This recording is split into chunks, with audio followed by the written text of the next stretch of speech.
అటు కర్ణాటక, తమిళనాడు రాష్ట్రాల నుంచి, ఒరిస్సా రాష్ట్రాల నుంచి విపరీతంగా వచ్చి ఇవంతా కూడా ప్రభుత్వానికి రావాల్సినటువంటి ఆదాయం బయటపోయింది. ప్రజలు అనారోగ్యం పాలైపోయారు. ఇల్సిట్ లిక్కర్ కూడా విపరీతంగా పెరిగిపోయింది.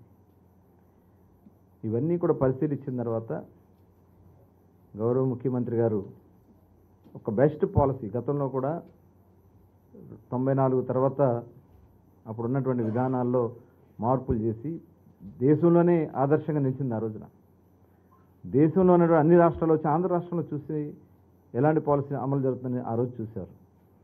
దాన్ని కూడా దృష్టిలో పెట్టుకుని ఒక బెస్ట్ పాలసీని తయారు చేయడం కోసం మా కమిటీ సభ్యులందరం కూడా డిపార్ట్మెంట్లో కూడా వాళ్ళు కూడా అధ్యయనం చేశారు.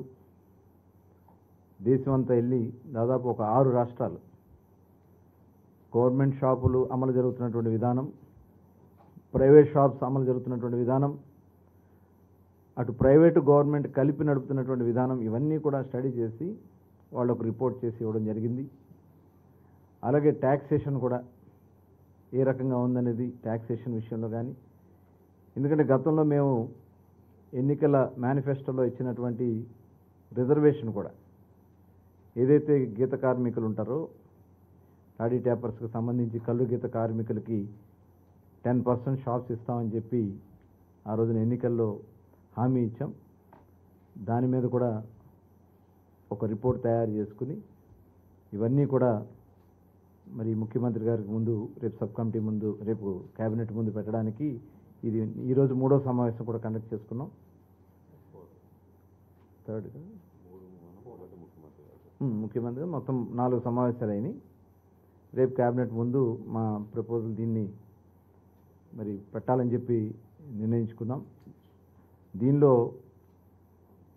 సరసమైనటువంటి ధరలకి నాణ్యమైనటువంటి బ్రాండ్స్తో ప్రజల ఆరోగ్యాలను కాపాడే విధంగా ఈ పాలసీని డిజైన్ చేయాలని, అలాగే దీనివల్ల ఏమైందంటే నార్కోటిక్ విపరీతంగా డ్రగ్స్ కానీ గంజాయి కానీ వాళ్ళు విపరీతంగా యూత్ అంతా కూడా గతంలో బీర్ సేల్స్కి ఇప్పుడున్న బీర్ సేల్స్కి 50% పడిపోయింది. కేవలం రేట్లు పెంచడం వల్ల వాళ్ళందరూ కూడా డైవర్ట్ అయ్యి గంజాయికి, డ్రగ్స్కి వాళ్ళు డైవర్ట్ అయిపోయారు.